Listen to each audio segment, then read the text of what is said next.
I had been back from 3 weeks of desert field training for exactly 8 minutes when it happened.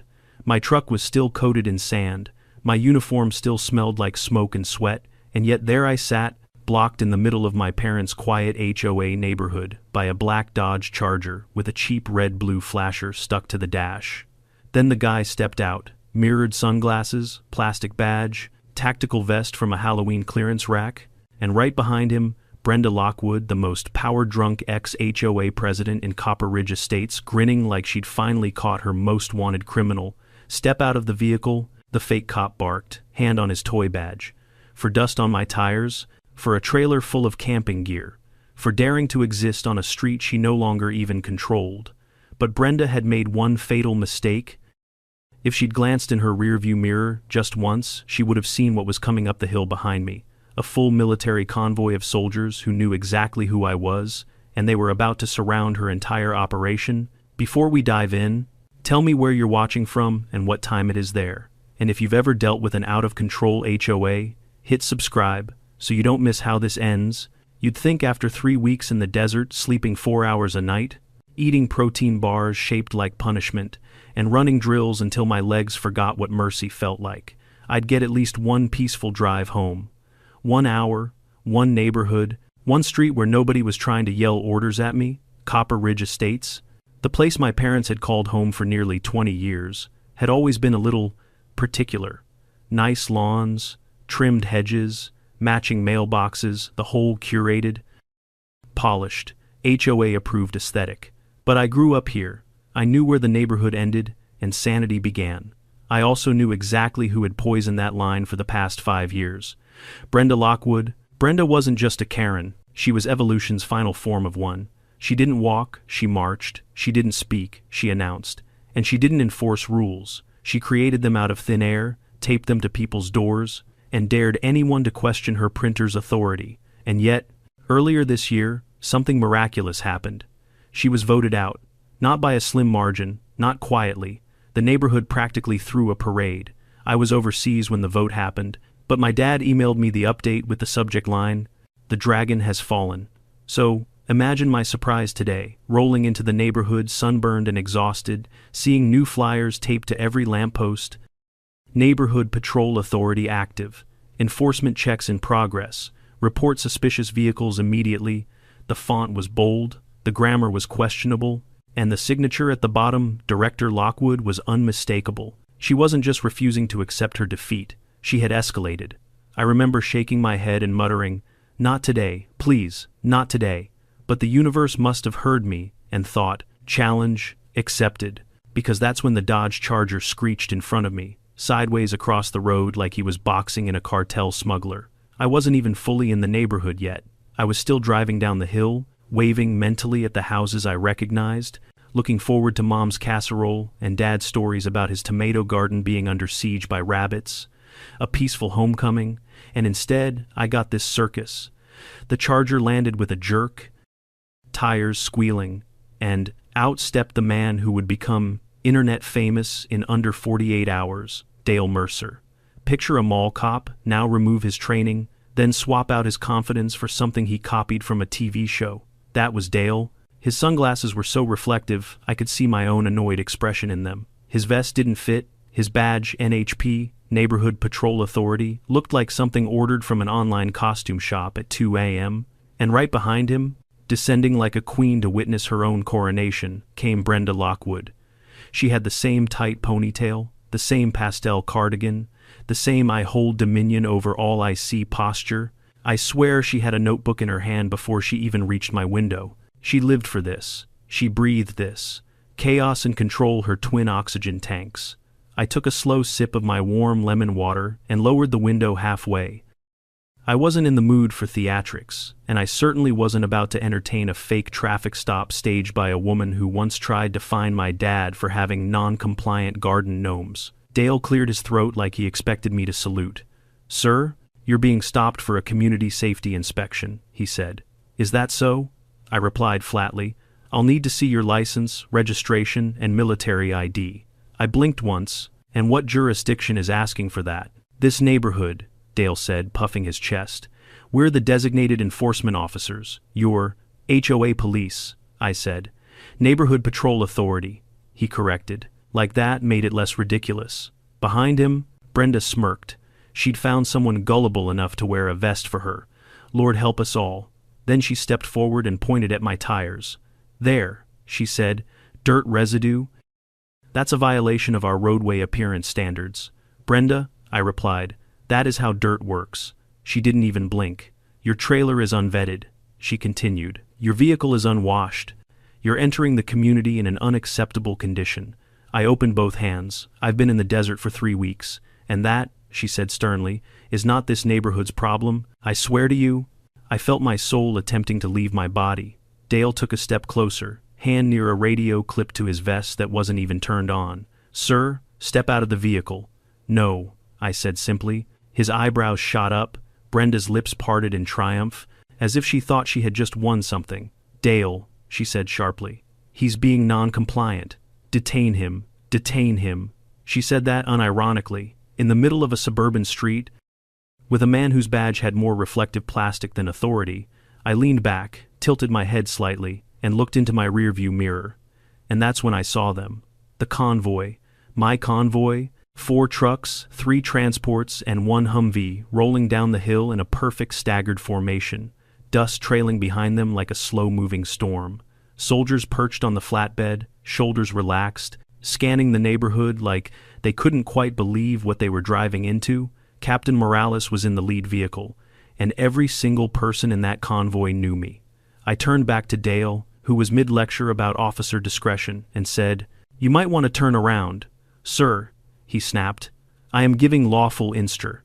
His voice died when he finally looked. He saw the flatbed, then the Humvee, then the 20 soldiers staring directly at him. His face went from arrogant confidence to digestive confusion in 2 seconds flat. Brenda spun around, hands on her hips, ready to scold someone she thought she outranked. She froze when she saw the Humvee flank the Charger. The flatbed stopped 10 feet behind my truck. The rest of the convoy fanned out, as if surrounding a hostile checkpoint. Captain Morales climbed out, eyes narrowing at the flashing light on Dale's dash. I watched Brenda's spine straighten. She was about to attempt the unthinkable pull rank on the United States Army. And that was the moment I knew this story was going to be one for the ages. Captain Elena Morales didn't walk. She cut through space like the air owed her rent. Even in the middle of a quiet suburban street, she carried the same authority she had when we were out in the desert. Steady, unbothered, and absolutely allergic to nonsense. Her boots hit the pavement with purpose as she approached the Charger, and I watched the fake cop, Dale Mercer, the HOA's newest cosplay deputy, stand a little too straight, as if posture alone might turn him into law enforcement. For a moment, nobody spoke, not the soldiers, not the neighbors slowly drifting out onto their driveways, not even Brenda, the self-appointed queen of Copper Ridge Estates, who was visibly vibrating with a mix of anger, entitlement, and maybe a hint of fear she didn't want anyone to see. Captain Morales' eyes went straight to the cheap red-blue flasher on Dale's dashboard, then down to his mismatched tactical vest, then to his plastic badge. Finally, she looked at me. I gave the faintest shrug that said, "I have no idea either." "Sir," she said to Dale, crisp and stern, "identify your law enforcement agency." Dale's jaw opened and closed like he briefly forgot how English worked. Neighborhood Patrol Authority, NPA. We enforce community safety protocols. Under whose jurisdiction? The HOA's, he said, squaring his shoulders like he was proud of it. Brenda stepped forward, seeing her moment to reclaim the throne she'd been booted from months earlier. "Captain Morales, I appreciate your concern, but this matter is under community authority. We are detaining this resident for violations of neighborhood safety codes." Captain Morales turned her head slowly, slow enough that it made everybody watching flinch, and fixed Brenda with a look so flat it could have crushed concrete. "You are detaining a soldier returning from federal training," she said. "Under what legal statute?" Brenda lifted her chin. "Community Roadway Appearance Order 14B. That's not a law," Morales replied. "It is within the HOA," Brenda insisted. "No," a voice called out from behind us. "It absolutely is not." Walking down the sidewalk, wearing a sun hat and holding a folded binder against her chest like a shield, was Linda Chavez, the real, current HOA president. Not dressed like a soldier, not dressed like a cop, just dressed like someone who was very tired of dealing with stupid people. She came to a stop beside Captain Morales and opened the binder, pulling out a sheet of paper. "Brenda," she said, "you were removed from the HOA board 3 months ago, unanimously." A murmur rippled through the growing crowd of neighbors. Brenda's face turned a shade redder than the clay-tiled roofs behind her. "That vote was illegitimate?" Brenda snapped. "No, it wasn't," Linda corrected calmly. "You were cited for abusing authority, issuing fake citations, and attempting to install private surveillance cameras on other people's property." "That was for safety," Brenda protested. "That was for ego," Linda replied. Captain Morales looked at me again, then back at Brenda and Dale, and said, "You two are impersonating authority and obstructing federal personnel. Step away from the vehicle." Dale tried to move casually, like he was just repositioning himself and not backing away from the United States Army. But it didn't help. One of the MPs stepped forward, tapped on his car window, and said, "Sir, is that light on your dashboard registered with emergency services?" Dale swallowed hard. "It's for volunteer enforcement." "Is it registered?" the MP repeated. "No." The MP opened the car door, reached in, and removed the flasher like pulling a toy out of a child's playroom. "This is being confiscated." Brenda gasped like they'd just seized a priceless artifact. "That's necessary for community safety," she yelled. "No," Morales said. "That's necessary for TikTok." A few soldiers laughed under their breath. Chaos rippled through the neighborhood. People stepped out onto their porches. Phones came out. Voices whispered down the block. "What's happening? Is that Brenda again? Is that the army?" A kid on a scooter yelled, "Mom, Brenda's getting arrested," which wasn't technically true, but emotionally accurate. I stayed in my truck, watching the entire HOA apocalypse unfold from the best seat in the house. Then Brenda, poor delusional Brenda, made the biggest mistake yet. She marched right up to the captain, actually marched, and pointed a trembling finger at me. "This man refused to follow my lawful commands," she declared. "He endangered my community and undermined my authority, and I want him cited immediately." Captain Morales inhaled slowly. It wasn't anger, not yet. It was the kind of breath you take before delivering a reality check. Someone won't survive emotionally. "Ma'am," she said, "you have no authority." "Yes, I do," Brenda barked. "I was elected to protect this community from people like him." "You were removed," Linda repeated. "No, I was not." Linda sighed and held up the official removal document like a teacher, forcing a stubborn child to read the rules out loud. Brenda lunged for it. Linda pulled it back. The crowd actually gasped, and that was when Morrison, Private First Class Morrison, who had the subtlety of a brick and the patience of caffeine withdrawal, leaned forward on the flatbed and whispered loudly to his buddy, "$20 says she tries to run."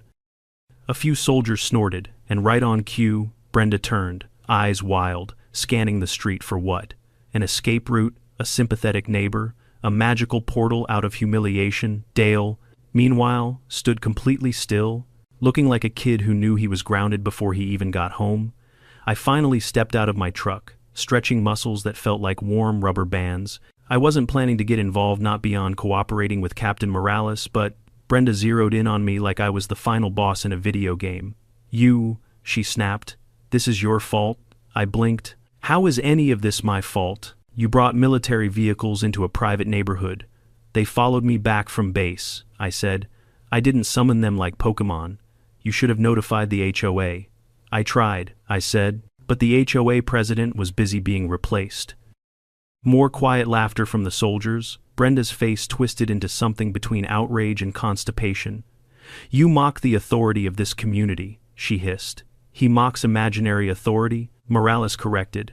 That line should have been carved into stone. Then it happened, the moment that would end up replayed thousands of times online.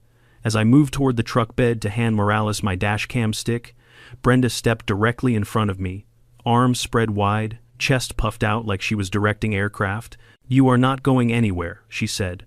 I stopped. "Brenda, no. You will not walk away from an active investigation." "Investigation into what?" I asked. "Dirt." "Obstruction," she snapped. "Of what?" "Your feelings." A teenage girl on her bike laughed so hard she nearly fell over. Captain Morales strode toward us. "Ma'am, step aside." Brenda didn't move. "You are obstructing a federal service member," Morales stated. Silence. Brenda still didn't move. And right at that moment, a neighbor across the street yelled, They're filming this for the app. Phones rose higher, more people stepped outside. A dog barked, like even he wanted her to stop. Morales nodded to her MP. "Document it," she ordered. The MP lifted his camera. Brenda finally took one grudging step back, but only after realizing this would absolutely end up on the neighborhood group chat, the local Facebook page, and possibly the evening news. I handed over the dashcam drive. Morales reviewed the footage across the hood of the Humvee. Her brows lowered, her jaw set. She didn't say anything at first, but her silence was surgical. She finally spoke without looking up. "This is no longer an HOA issue," she said. "This is a legal one."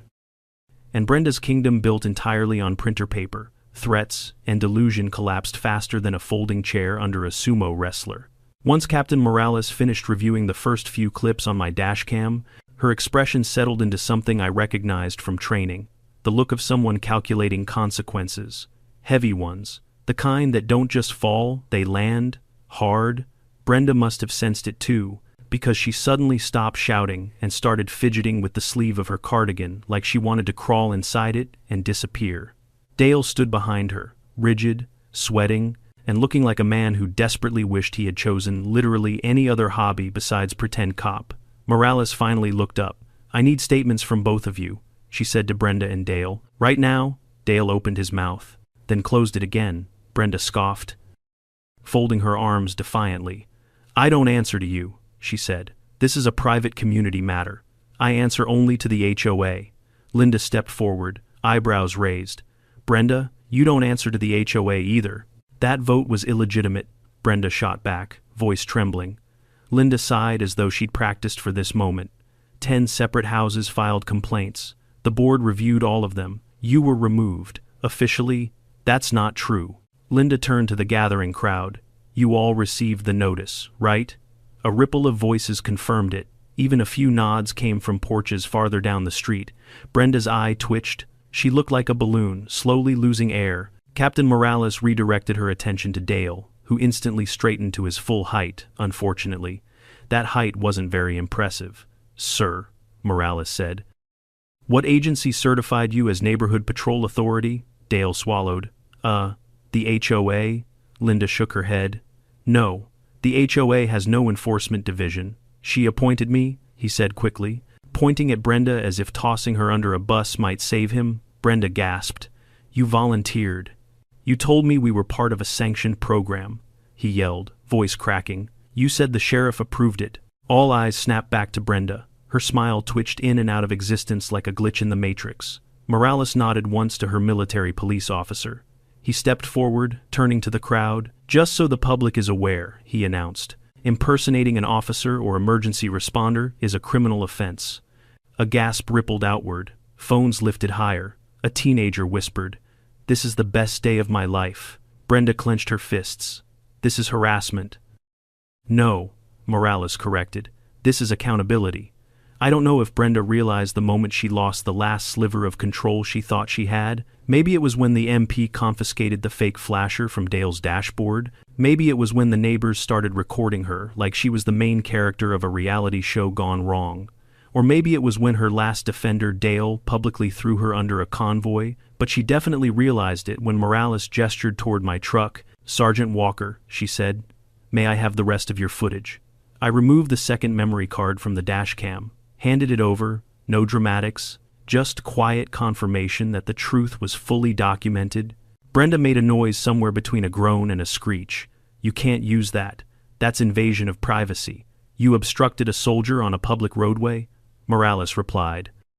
"Your privacy ended when you created an illegal traffic stop." Dale let out a tiny whimper. Then, as if scripted by the universe itself, a door slammed somewhere across the street, and a familiar voice yelled, "She fined me for my door wreath." Heads turned. It was Mr. Collier, a retired Navy chief who'd lived in the neighborhood longer than anyone. He marched forward holding a wrinkled citation, slip in hand. "She said my Christmas wreath was emotionally disruptive," he barked. A few neighbors snorted. Someone muttered, "She fined my kid for chalk drawings." Morales raised an eyebrow. "It appears this is a recurring problem." "You have no idea," Linda murmured. And that's when the floodgates opened, like everyone in the neighborhood had been waiting years for this moment. She tried to ban wind chimes. She measured my grass with a ruler. She made me repaint my mailbox because she didn't like the shade of blue. She said my dog was too expressive. It was a chorus no, a symphony of pent-up grievances, each one landing like a nail in the coffin of Brenda's imaginary reign. Brenda's eye twitched violently. She spun toward the crowd, screaming, "I was protecting this neighborhood from what, Mrs.?" Collier yelled. "Birds." That got a full laugh from soldiers, neighbors, even the MP trying to keep a straight face. Brenda's rage boiled over. "You're all ungrateful. If you followed the rules, none of this would happen." Linda stepped closer, voice calmer than should have been legal. "Brenda, there were no rules. You made them up." "You're lying," Brenda shouted. "No," Linda said softly. "You are." I don't know what snapped in her then, but Brenda pivoted sharply and stormed toward me, finger pointed, jaw clenched so tight it could have cracked enamel. "You started this," she screamed. "You brought that convoy here to humiliate me." I raised an eyebrow. "Brenda, I literally just drove home." She seized the edge of my trailer like she planned to flip it with sheer spite. "You embarrassed me in front of my neighborhood," Linda responded gently. "It's not your neighborhood." Brenda turned with the speed of a malfunctioning robot. "Yes, Yes.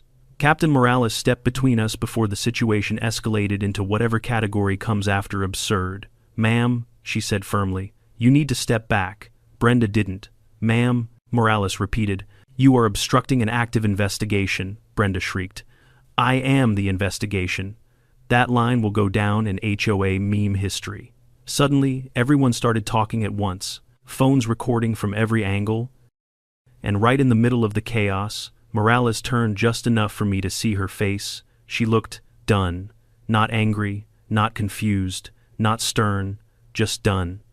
She turned to her MPs, "Escort both individuals to the curb for questioning." Dale obeyed instantly, practically sprinting toward the sidewalk. Brenda resisted until an MP stepped forward and simply gestured politely. She jerked away, stomping like a toddler mid-tantrum. While the MPs led them aside, Morales took a deep breath and addressed the neighbors. "For the sake of community safety," she said, "we need to review all available footage and statements. If anyone has documentation of previous incidents, please provide it." It was like she'd fired a starting pistol at a relay race. Neighbors lined up photos, videos, printed copies of fake citations, even screenshots from the community app showing Brenda threatening people with HOA compliance raids. I almost felt sorry for her. Almost. As I leaned back against my truck, watching the evidence pile up, Morales returned to me. "Sergeant," she said, "thank you for keeping calm." I snorted. I figured stepping out of the truck might get me tackled by a guy wearing a $12 vest. She smirked faintly. "Good call." Then her expression shifted to something far more serious. "Walker, this goes beyond a traffic stop," I guessed. "We're treating this as impersonation, attempted unlawful detainment, and obstruction involving a federal service member." "Sounds accurate," she nodded. "And that's before we consider the pattern of harassment against military families." My stomach tightened.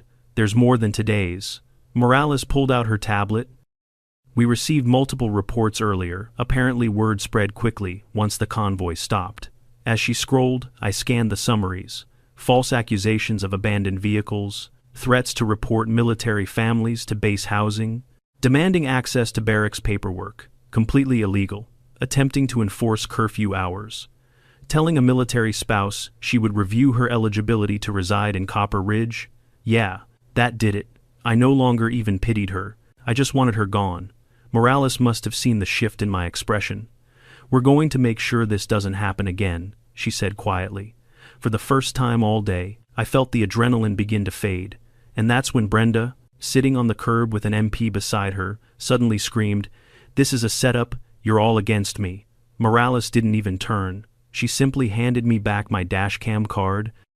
"Sergeant Walker," she said, "go home. We'll handle the rest." But little did I know this was nowhere near the end. I probably should have gone home like Captain Morales told me to. A normal person would have.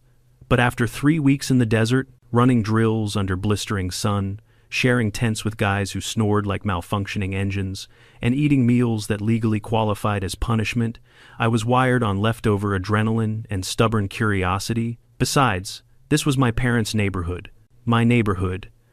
And something told me this wasn't just a one-time incident. It was the final eruption of pressure that had been building for months. So I leaned against my truck, folded my arms, and watched the slow unraveling of the Copper Ridge tyrant. At first, Brenda sat rigidly on the curb, chin lifted, refusing to look at anyone. She had perfected the posture of a queen awaiting her advisors. But the longer she sat, surrounded by uniformed soldiers, MPs, neighbors with phones aimed at her, and a rapidly expanding mountain of evidence laid out on the hood of the Humvee, the more her composure cracked. Her lips twitched, her foot tapped, her eyes darted, searching for a lifeline that simply didn't exist. Meanwhile, the neighborhood transformed into a block party of catharsis. People arrived in clusters, carrying printed screenshots, old citations, photos, and even binders full of HOA letters they'd kept over the years because something about them felt wrong. Apparently, Brenda had been a one-woman violation factory long before today. I overheard snippets everywhere. She sent me a citation for having curtains she didn't approve. She measured my trash bin placement with a tape measure. She tried to fine us for having too many guests over for Thanksgiving. She told my husband the flagpole looked too assertive. She said my toddler's sidewalk chalk was graffiti. I swear, each complaint made the MP's eyebrows climb a millimeter higher. But then came something worse. Something that made even the soldiers grow quiet. A woman stepped forward mid-30s, wearing a Fort Ironwood family readiness t-shirt. She held a folder against her chest, gripping it so tightly her knuckles had gone white. Her husband followed a step behind, carrying a baby carrier with a sleeping infant inside. "Captain Morales," the woman said softly, "we have documentation." I could tell by the captain's face that she instantly shifted from HOA drama mode into military protective mode. "Go ahead," Morales said gently. The woman opened the folder. Inside were 7 citations, all fake, all printed on the same letterhead Brenda used for her self-created Copper Ridge Compliance Bureau, all targeting military families. She pointed to one. "This one was left on our door the morning after my husband deployed. She said our yard looked unstable and threatened to report us to base housing." Her voice didn't shake, but something behind her eyes did. "Another one," she continued, "accused me of storing military equipment improperly. It was a diaper bag." "Neighbors," murmured in outrage. The husband stepped forward, silent but visibly furious. But it was the final paper that made even Brenda's mask crack. The woman held up a letter, long, detailed, and stamped with a fake Copper Ridge seal. "This one," she said, "accused us of violating community stability expectations. Brenda wrote that if we didn't improve the presentation of military families in the neighborhood, she would personally contact his commanding officer." A chill passed through the crowd. "You don't threaten a soldier's career. You don't even pretend to. That crosses a line you cannot uncross." Captain Morales didn't speak for a solid 5 seconds. She just stared at the letter, processing its audacity. "Do you have any indication this woman actually attempted to contact base housing?" Morales finally asked. The husband nodded. "They received a voicemail." Gasps spread like a brush fire. "You have it recorded," the captain pressed. "We do." Morales snapped her fingers. "MP Garcia, document the audio." I glanced at Brenda. Her face had gone pale, in a way I didn't think possible for someone who fueled herself on the fire of her own self-importance. Her jaw dropped slightly, and for the first time since the convoy arrived, she looked scared. Not angry, not outraged, scared. Dale, sitting a few feet from her on the curb, slid his hands over his face. He probably realized this wasn't just a volunteer patrol gone wrong. This could be charges far beyond impersonation. Morales handed the letters to her comms officer. "This is targeted harassment against military families. That elevates this incident significantly. Thank you both for coming forward." The woman nodded, stepping back to her husband, who wrapped an arm around her shoulders protectively. I should have looked away, should have minded my own business. But seeing that infant sleeping in the carrier, completely unaware that some petty HOA vigilante had tried to bully his family, something inside me snapped.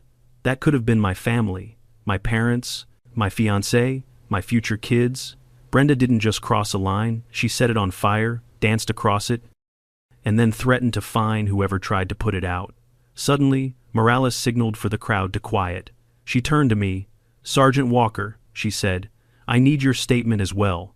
I stepped forward, recounting everything from the moment the charger cut me off to the instant Brenda tried to block my path physically. Morales nodded through the whole thing, occasionally jotting notes. Then, when I finished, she asked, "Did she ever threaten you before today?" I hesitated. "Indirectly, yes. She used to leave warnings at my parents' house, told them my truck violated aesthetic standards because it projected an aggressive presence."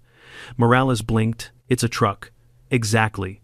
Anything else?" "Well, once she told my dad he shouldn't fly the flag on weekdays because it sent the wrong message."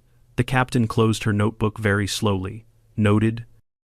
At that exact moment, Brenda surged to her feet, pointing at me with wild desperation. "Lies," she screamed. "Every last one of you. He's manipulating you. They're all manipulating you." She gestured furiously at the neighbors, at the soldiers, at Linda. "You're conspiring against me because I enforce order, because I protect standards, because I—" She didn't finish, because the MP beside her calmly said, "Ma'am, please remain seated." "I will not sit," she shrieked. "I am the authority here. I demand recognition. I demand." I didn't know whether to feel secondhand embarrassment or secondhand joy. Then the MP raised his voice, just enough. "Ma'am, sit down." And she did, instantly, like someone unplugged her. As the MP stepped away, I saw Captain Morales exchange a brief look with Linda Chavez, a look that said, "This is not just a neighborhood problem anymore." Morales returned to the center of the street. "Everyone," she announced, "we are coordinating with the sheriff's department. Officers are en route. Once they arrive, we will transfer all evidence and proceed with formal interviews." A neighbor clapped, then another, then a few more. Spontaneous applause. In the middle of the street, because the reign of Queen Brenda the Unhinged was finally, blessedly, cracking apart, Brenda squeezed her eyes shut, shaking her head violently as if refusing to accept reality by sheer force of will. "No," she whispered. "No, no, no. This isn't happening. I did everything right. Everything." The sad part? She believed that, with her whole soul. The even sadder part.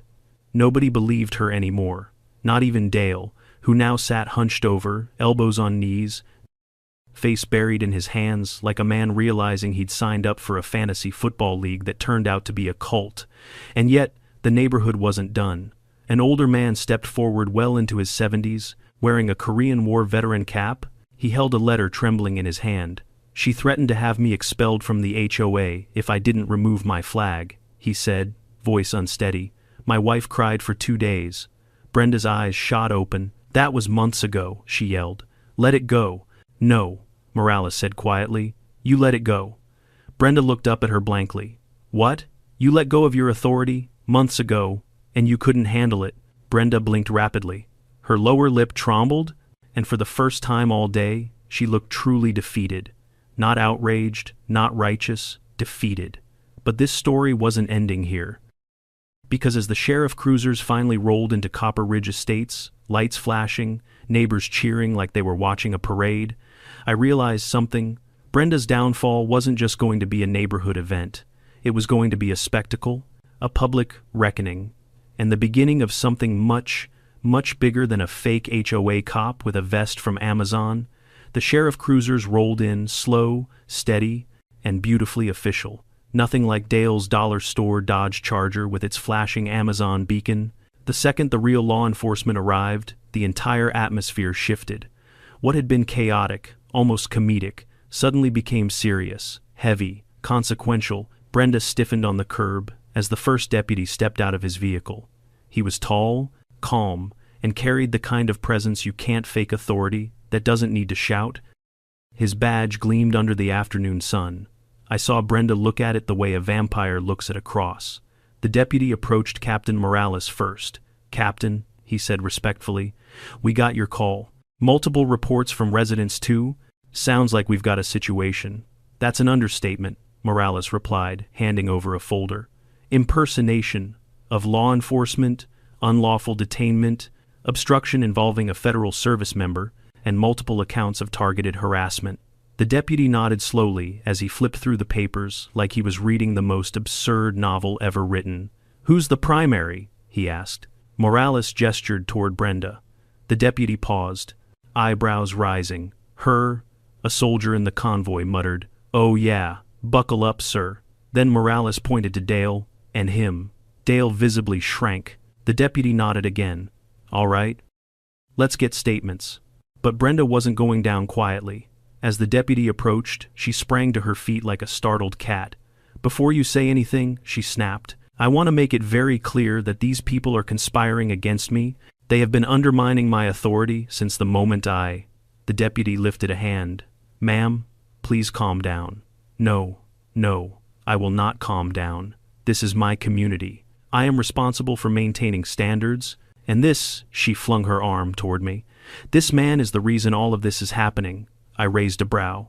"Ma'am, I literally just drove home. You brought an army with you? They were already behind me. That's semantics." The deputy exhaled slowly. I could tell he'd dealt with his share of Karens, but this was the boss level. "Ma'am," he tried again, "I need you to answer a few questions." "No. I will not answer anything until someone acknowledges my authority." "What authority?" Linda Chavez said, stepping forward. "You were removed, officially, legally, democratically." Brenda rounded on her. "You staged that vote?" Linda deadpanned. "Brenda, you threatened my husband with a citation because he left his rake in the yard for 12 minutes? It was unsightly." Brenda exploded. Someone in the crowd snorted. A soldier coughed to disguise a laugh. The deputy blinked hard, trying to maintain composure. "Okay," he said, clapping his hands once. "Enough. Let's separate everyone." Morales nodded. "MPs will handle Walker and witnesses. Deputies handle suspects." "Suspects?" Brenda wheeled around, horrified. "You think I'm a suspect?" "You impersonated law enforcement," Morales said. "I did not." "You gave orders to a civilian using a fake officer? With a fake badge, in a fake vehicle stop." "That wasn't fake." Brenda pointed at Dale. "He was certified." Dale immediately blurted, "I was not certified." Her head snapped toward him, betrayal blazing in her eyes. "You lied to me." "I thought you knew what you were doing," Dale squeaked. "You told me we had sheriff approval," Brenda sputtered. "I said we had unofficial tolerance." "That's not a thing," the deputy snapped. The crowd laughed. Even the toddler on a neighbor's hip giggled. Brenda trembled, shifting from rage to panic. I was acting in good faith. I was protecting everyone. I saw a suspicious vehicle, and an unapproved trailer, and a military presence." "You live next to a base," Morales said flatly. "But he had dirt on his tires," she insisted. The deputy finally lost it. "Ma'am," he said, pinching the bridge of his nose, "every vehicle has dirt on its tires. Not in my neighborhood." He looked at Morales. Morales looked at me. I looked at the sky, wondering if maybe a meteor would feel merciful. The deputy took a breath. "Ma'am, whether you intended to or not, you acted outside the law. That's ridiculous. You formed an illegal enforcement group. It was voluntary. You issued false citations. They weren't false. They were preventative. You attempted to stop a soldier returning from duty. That's his fault. You told military families you could have their housing reviewed. That was constructive criticism. You left threatening letters. They were motivational. Ma'am." He paused, staring at her. "You weren't protecting this neighborhood. You were terrorizing it." The street fell silent. Brenda's mouth opened, but nothing came out this time. Not even a squeak. It was the moment she realized her shield of imagined authority had shattered, leaving her standing in front of the entire neighborhood with nothing but a cardigan and a bruised ego. Then the deputy turned to Dale. "And you," he said, "anything you'd like to say?" Dale took the deepest breath I've ever seen a human take. "I'm sorry," he blurted. "I didn't know," she said. "We were doing community service. She said we'd keep the neighborhood safe. She said I'd get a real badge eventually." Brenda's eyes bulged like a frog blinking in slow motion. "I never said that." "Yes, you did," Dale insisted. "You said you had connections. I meant connections at Home Depot." At that point, one of the soldiers had to walk away because he was laughing so hard he nearly dropped his rifle. The deputy rubbed his temples. "All right, both of you. Sit down and don't speak unless spoken to." Brenda gasped, as if he'd slapped her with a constitution. "I will not be spoken to like a child." "Then stop behaving like one," Linda muttered. Several neighbors murmured approval. Brenda sat, hard, like the ground had personally offended her. The deputy began interviewing Dale while another officer approached Brenda. Meanwhile, Morales and the MPs spread out to take more statements from neighbors. It quickly became clear just how deep the problem went. A man from down the block told Morales that Brenda once took photos of his teenagers through their front window because she suspected unauthorized activity. Unauthorized activity equals watching movies too loudly. Another neighbor admitted Brenda had threatened to sue him for having an overly enthusiastic welcome mat. A young mother recounted how Brenda followed her for 2 blocks while she walked her toddler because the stroller clashed with the HOA aesthetic palette. Even the jogger who always ran shirtless chimed in, saying Brenda tried to write him up for excessive torso visibility. Every story was worse than the last, and every story added fuel to the legal wildfire now burning at Brenda's feet. While the deputies compiled reports, a few soldiers leaned against the flatbed truck, enjoying the show. "Best deployment debrief ever," one muttered. "Should we send her a citation?" Another joked. "Violation of Sanity Code 101. Morales overheard and said, "Don't give her ideas." Meanwhile, I stood beside my truck, arms crossed, feeling something I hadn't felt in a long time. Justice unfolding in real time. Not the slow, bureaucratic kind.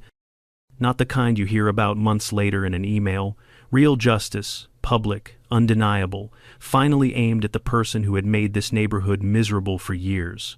But it wasn't over, because suddenly the deputy straightened, turned toward Brenda, and said the words that changed everything. "Ma'am, based on the evidence provided and the number of documented complaints, we're submitting this case for criminal charges." Her face went white. "Criminal," she whispered. But I'm the HOA. "No," Linda said softly. "You're just a resident. And a suspect," Morales added. Brenda shook her head violently. No, this isn't how this works. I am the law here. I am the—" her voice cracked, and in that moment, surrounded by soldiers, neighbors, law enforcement, and a pile of evidence taller than her pride, Brenda Lockwood finally broke. It wasn't loud, it wasn't dramatic, it wasn't even dignified. She simply sagged forward, like the weight of her own delusions had finally crushed her. But fate wasn't done with her yet, because the most humiliating moment of her entire life was still to come. The moment Brenda's shoulders collapsed inward, it felt like the entire street exhaled for the first time in years. Copper Ridge Estates had been living under her self-appointed dictatorship so long that seeing her finally face consequences felt almost surreal. But the universe wasn't finished with her, not even close. While deputies conferred with Captain Morales and the MPs gathered the last pieces of evidence, the neighborhood's pent-up silence transformed into something else. Resolve. People who had once tiptoed around Brenda's wrath were now standing tall, handing over documents, screenshots, and videos, with the confidence of witnesses who knew finally someone was listening. But among the crowd, one person stepped forward with a sort of quiet fury that demanded everyone's attention. Mr. Dillard, a Navy veteran in his late 50s, built like a man carved from desert rock. Calm in a way that only comes from surviving things much bigger than HOA disputes, he carried himself with discipline and dignity. But when he looked at Brenda, something colder sat beneath the surface. He cleared his throat. "Deputy, I need to add something." The deputy nodded. "Go ahead, sir." Dillard held up a printed letter, the same awful Copper Ridge Compliance Bureau template Brenda had used for months. "This," he said, "was left on my door the week after my wife started chemo." A hush swept the street. I felt my jaw clench. He handed the paper to the deputy, who scanned it quickly. The more he read, the tighter his jaw grew. The letter was brutal, cold, bureaucratic, Brenda style. It claimed the Dillard home violated aesthetic standards due to overgrown shrubbery and visible clutter, which, according to the date, had appeared the same week. Mrs. Dillard became too weak to tend their yard. But that wasn't the worst part. Near the bottom, Brenda had written, "Failure to maintain the standard appearance of Copper Ridge may result in fines or an HOA mandated service review. In other words, pay up or get punished." The deputy closed his eyes briefly, as if the stupidity physically hurt. "Sir," he asked, "did you address this with the HOA at the time?" "I tried," Dillard said, voice steady. "But Brenda blocked my emails, threatened additional fines, and told my wife she was disturbing the community image when she left our garbage bins out an extra morning after her treatment."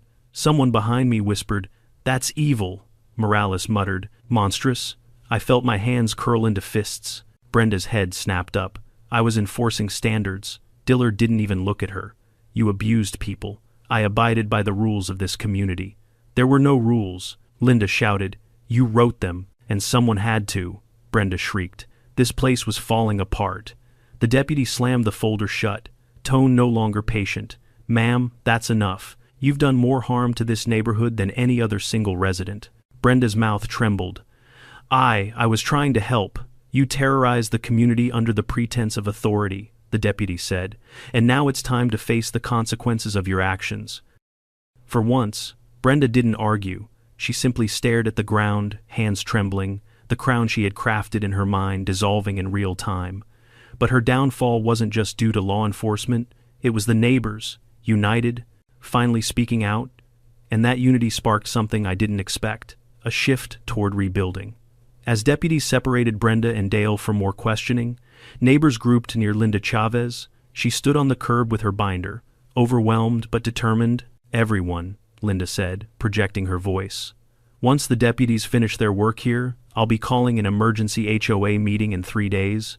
We need to rewrite our enforcement guidelines, restructure the board, and mend what's left of community trust. A murmur of agreement spread, but then she looked at me. Ethan, I'd like you to be there. Not as a witness. Well, yes. That too, but as someone with actual leadership experience, someone who understands proper authority. Not this, Brenda scoffed from the curb. You're recruiting a soldier into the HOA? What's next? Building a bunker? No, Linda replied calmly. Building accountability. Linda stepped closer, lowering her voice. We need someone who won't abuse power, someone this neighborhood respects, someone who listens. I blinked. Me? You kept calm in a situation that would have sent most people into panic. You handled yourself with integrity. Those traits matter. I rubbed the back of my neck. Linda, I don't even technically live here anymore. These are my parents' streets. All the better, she replied. You don't have personal stakes in the board's decisions. No yard to argue over, no fences to feud about, just logic. A soldier behind me mumbled, Bro, do it. B, the HOA Batman? I shot him a glare. He shrugged, just saying. Before I could respond, a neighbor, a middle-aged woman holding a baby, approached shyly. Ethan, she said, we'd feel safer with someone like you on the board. Then someone else stepped forward. You'd be fair. Another voice. You'd hold people accountable. And another, you'd stop another Brenda before she starts. I didn't expect any of this. I came home expecting a shower and maybe a nap, not a public nomination for local governance. But looking at these people, real people, exhausted people, people who'd been bullied into silence, it struck me, someone needed to be a shield here, someone who understood what authority is and what it isn't. The deputies finished their reports. Brenda and Dale were escorted to separate patrol cars. Not arrested, not yet, but being transported for formal interviews at the station. Neighbors recorded every second, ensuring no detail would escape the community's collective memory. As Brenda stepped into the cruiser, she caught my eye. This isn't over, she hissed. I'll come back stronger. You'll see. They need me. I shook my head gently. No, Brenda. They need peace. She slammed the car door with enough force to alarm the toddler nearby. The deputies loaded up, the convoy repositioned, and slowly, almost anticlimactically, the street returned to something resembling normalcy. But nothing was the same. Not for me, not for the neighbors, not for Copper Ridge Estates. 3 days later, the clubhouse overflowed with residents. I'll tell that story next. But on that afternoon, as soldiers waved goodbye and drove off, as neighbors thanked Morales and the deputies, as parents scooped up their kids to finally go inside and breathe, I stood alone beside my truck, watching, thinking, processing. This neighborhood didn't just need emergency cleanup, it needed reconstruction of trust, rules, leadership, and for the first time, I actually considered what they'd asked me: serve on the HOA board. Me, an Army reservist, a man who once lost a 2-week battle with a weed whacker, a man who kept his socks in numerical rotation and still couldn't fold a fitted sheet correctly. But the more I thought about it, the more it felt right.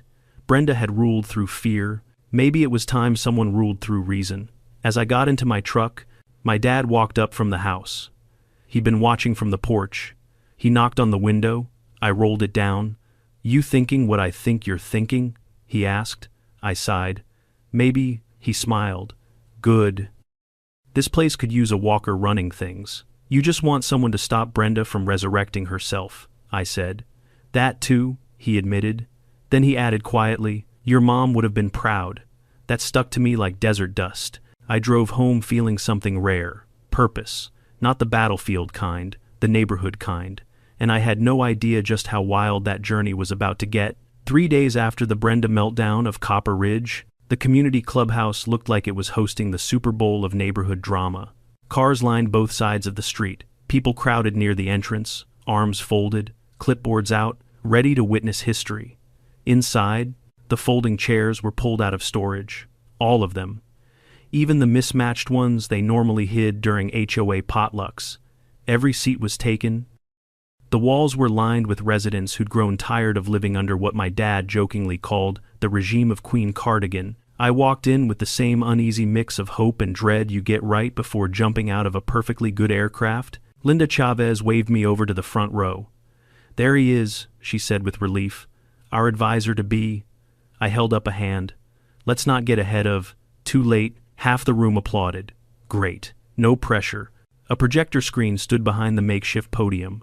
Across it, in big bold letters, someone had typed, Emergency AOA Restructuring Meeting, aka the Brenda Aftermath. Someone had added the last line in pen. Linda tapped the mic. Thank you all for coming, she began.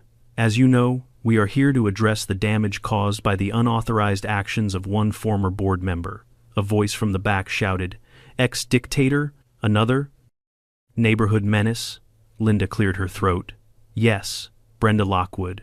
A ripple of murmurs moved across the room like wind through tall grass. But tonight isn't just about what she did. It's about how we rebuild. This neighborhood deserves stability, transparency, and leadership that actually listens. People nodded. Some even clapped again. Linda gestured toward me, and I've asked someone to join us tonight, someone who showed extraordinary composure and integrity during last week's incident. I could feel my ears turning red. I am not built for public spotlights unless they're headlights on a dusty convoy trail. This is Ethan Walker, Linda continued, and I'd like to officially nominate him as a special advisor to the HOA board. Gasps, applause, a few surprised murmurs. One guy whispered loudly, I'd vote for him for president. Another said, he survived Brenda. He can survive anything, a woman asked her husband. Do you think he'll fix the parking rules? Someone hissed. Shut up, Carol, not now. Linda nodded at me. Ethan, would you like to say a few words? No, I absolutely did not, but I stood up anyway. I walked to the podium, cleared my throat, and felt dozens of eyes land on me like drones locking onto a target. Hi, I said brilliantly, because I have the charisma of a toaster under pressure. So, this wasn't really in my plans. A ripple of laughter. I came home last week expecting a shower and maybe a nap. Instead, I was detained by a man wearing a vest from the clearance easel and interrogated by a woman who thought she outranked the United States Army. Laughter grew louder. But here's the thing, I continued. What happened wasn't funny, not really. It showed something broken, something dangerous. Someone was allowed to wield imaginary power for so long that she forgot what authority even means. Silence settled, heads nodded. Authority isn't about control, I said. It's about responsibility, service, protecting people, not threatening them. And the fact that so many of you came forward with stories, well, that tells me something important. I scanned the room. You were scared to speak, scared to push back, scared of someone who had no real power in the first place. A few people lowered their eyes. That needs to change, I said firmly. And if I can help make sure no one ever gets to play pretend cop again, HOA or otherwise, then I'm willing to step up. Applause erupted. Not polite applause, real applause. The kind that carries relief and hope and a little pent-up rage. I nodded awkwardly and stepped back. Relieved to escape the podium without having fainted or spontaneously combusted, Linda took over again. Thank you, Ethan. Now, let's get into specifics.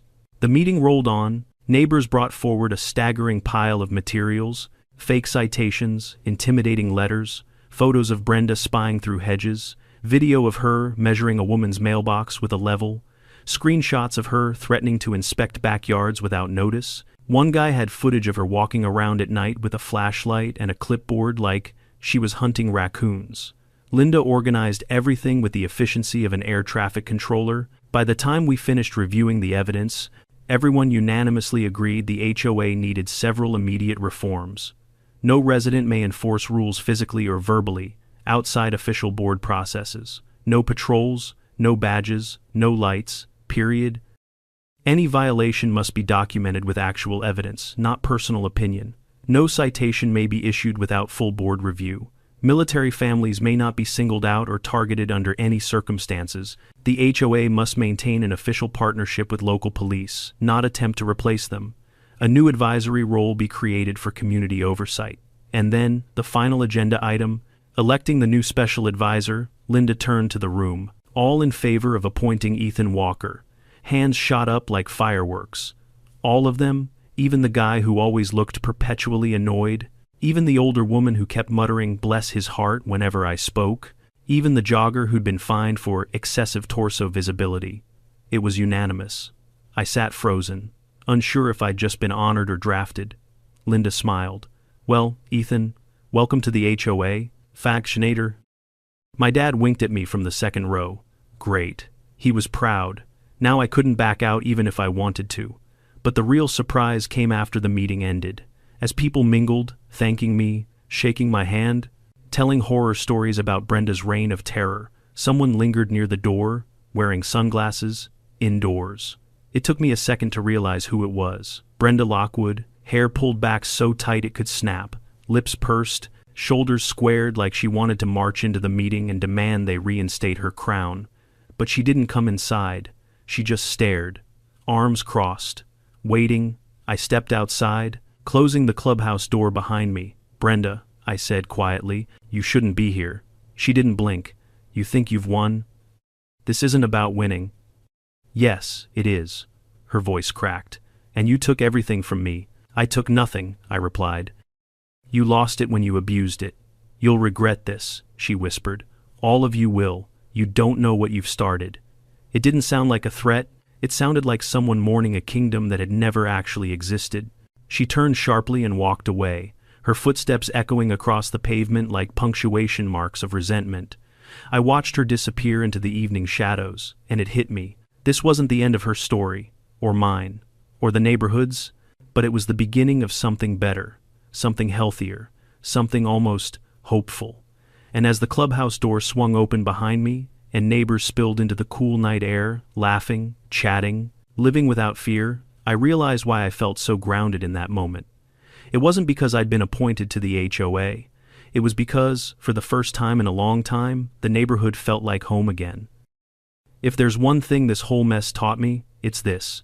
Real authority isn't loud. It doesn't bully. It doesn't demand obedience or hide behind fake rules and borrowed power. Real authority is quiet. It listens. It protects. It steps forward when needed and steps back when it's not. Brenda wasn't evil. She was terrified of losing control, and that fear turned her into someone who hurt the very people she claimed to protect. That's what unchecked power does. It grows in the dark, feeding on silence. But the moment a community finds its voice, even the loudest bully falls quiet. So, if you're watching this, ask yourself, where in your life are you staying silent out of convenience or fear? And more importantly, what would happen if you finally spoke up? Let me know in the comments, and don't forget to subscribe for more stories like this.